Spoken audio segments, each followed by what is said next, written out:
Yet another easy free pick winner yesterday on the video report as I gave you the Milwaukee Bucks who snapped their losing streak. It's amazing how good the Bucks are when they have their big three in the lineup. Am I not right?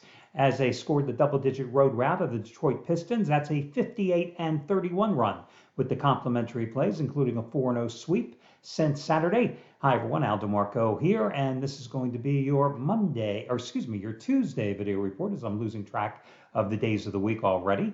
Hey, as for me, I was going for an 8th straight winning day last night and came oh so close. Had a normal top-rated 15-dime release on Nevada, a 3.5-point favorite at home against New Mexico. It was a great game if you happened to watch it last night.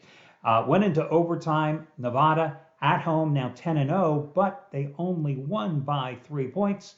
Hey, even I lose sometimes, but not going to deter me. I've always said that I never let yesterday's results, either positive or negative, affect the way that I'm going to play the following day. And I'm coming right back tonight with another Raise the Bar 20-dime release, only my 6th this season in the NBA. It's on the Celtics-Heat contest. I've won each of the last 2. I've only had 2 of them in the past 2 months.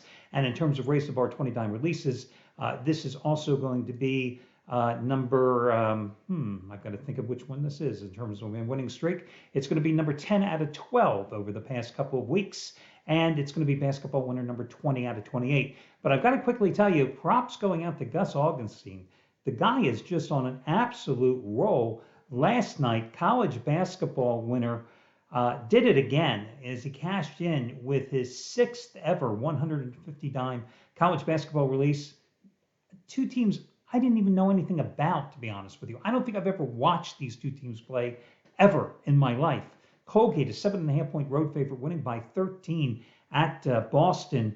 And tonight he's going for his 7th ever 150-dime play. These 2 teams I know something about. His ACC game of the year on Georgia Tech and Clemson. More importantly, college basketball winner number 11 in a row. 11 in a row. So, listen. My play, his play, all the plays from all the handicappers. I'll tell you again, if you haven't taken advantage of it, you can get it via the one-day all-access pass where you get all the plays from all the handicappers for free. Check it out if you haven't done so already. The only way you lose is if you don't take advantage of that absolutely free offer. And need I remind you, if you have not yet subscribed to the channel, you should do so because then you won't miss my lovely face.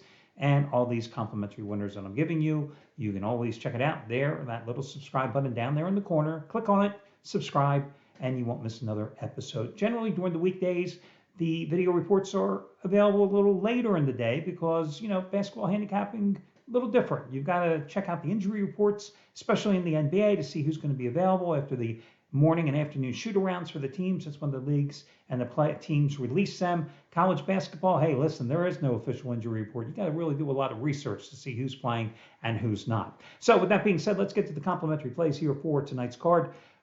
First of all, in the NBA, there was one game that stood out to me, other than the one I'm using, of course, and that's going to be the Cleveland Cavaliers. They're a 3.5-point road favorite against the New York Knicks. In this game, I'm going to go with Cleveland. Donovan Mitchell is going to be returning tonight after missing the past few games. I like them in this spot. The Knicks have been an up-and-down team in terms of winning and losing. They go on these streaks, both positive and negative. Right now, they carry a 4-game losing streak into this contest.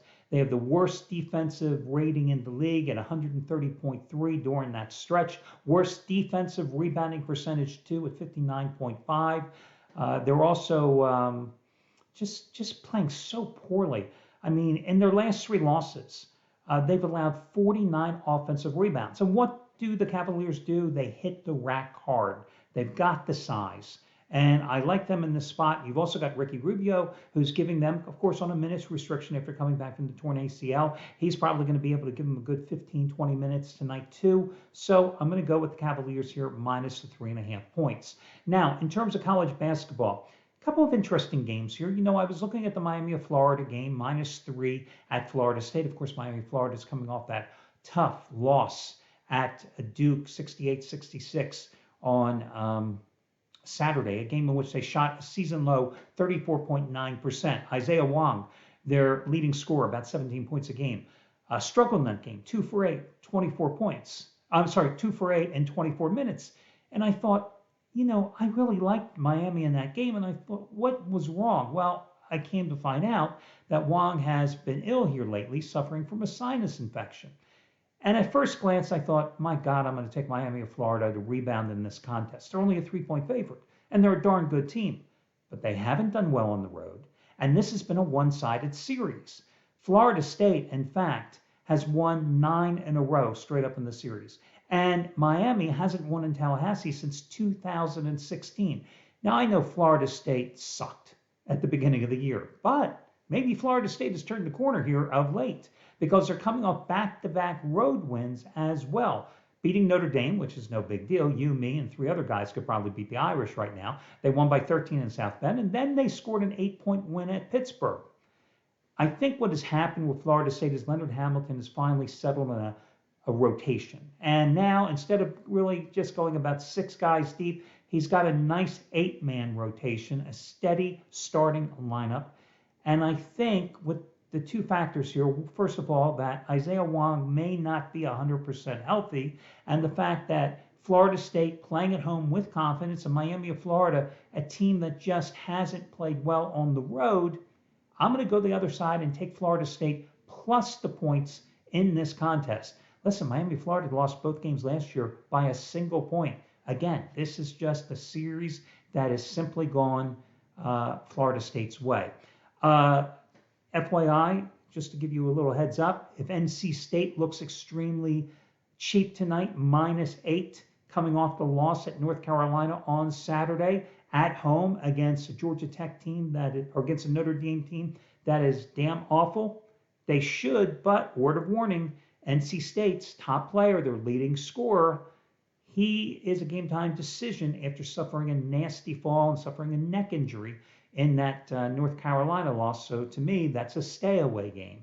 Another game that you have to be cautious about, TCU, 5.5-point favorite coming off that big double-digit blowout win against Kansas at home tonight, -5.5 points against Oklahoma, an Oklahoma team that's coming off a 2-point home loss to Baylor, lost its last road game by 16 at Oklahoma State, an Oklahoma team that's lost 5 of its last 7 games. But for TCU, Eddie Lampkin Jr., their starting center, averaging 7.7 points, 6.8 rebounds a game. He is questionable with an ankle injury suffered late in that Kansas game. So to me, that's a red flag game as well.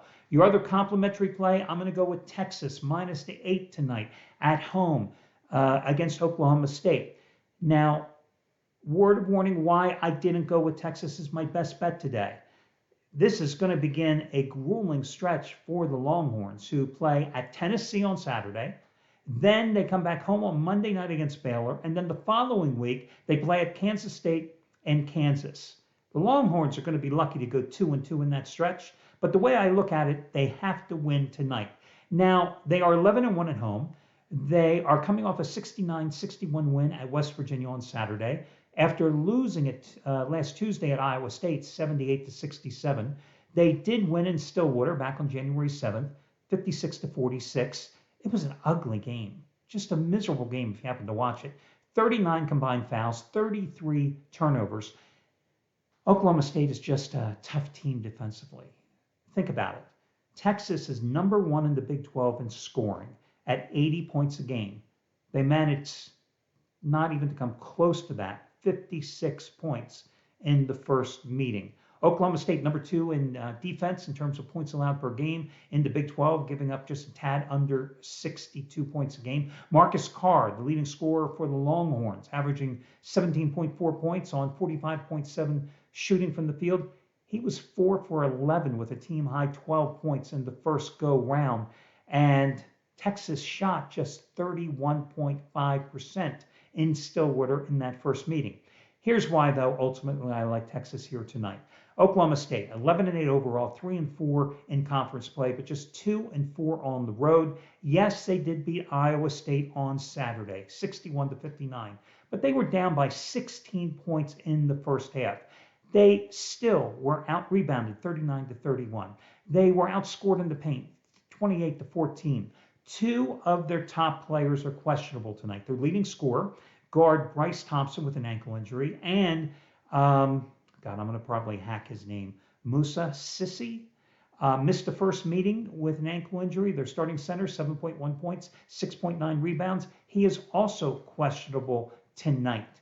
So I think Texas is the play here. So your two official free plays, ladies and gentlemen. I'm going to go with the Cleveland Cavaliers and the Texas Longhorns. I like them both equally, and that'll do it for today's card. I wish you well, and I'll talk to you again tomorrow.